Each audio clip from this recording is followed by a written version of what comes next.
По-непријатно од тоа да имаш лош здив е да прдни мајка ти на родителска. Океј, сите го имаме наутро, зависно што сме јаделе навечер, ама кај некој може да се користи како екстракт за бојни отрови.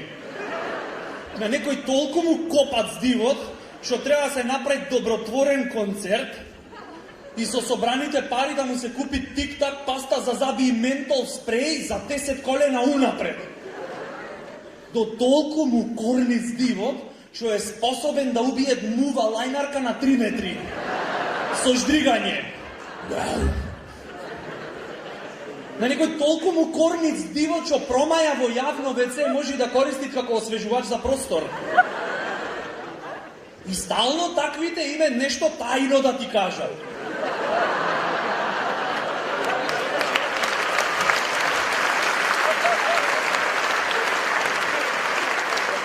И погоди шо, за да ти кажи нешто тајно, треба да ти се доближи. А ти моли се да не е предолго. Брат, многу јак вид знам за плавуши. Шобарот плавуша на симпозиум за астрофизика. Не мислам шобарот, сваќаш. А ти во фацата си ко гас од кокошка.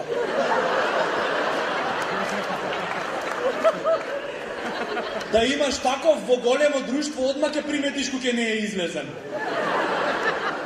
Брата, бе, свежо нешто вечерва, а? Бе, па свежо, не е тука оралнион.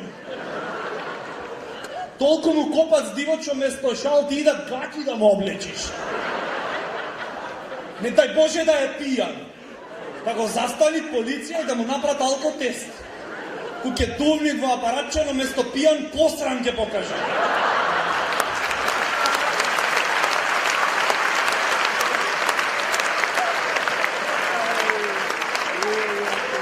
А следниот што ќе дувни во истото апаратче треба бит не со паста, туку со доместо да ми ја заби. Не дај Боже да одат на нуркање заедно со некого и да испуштит воздух под вода.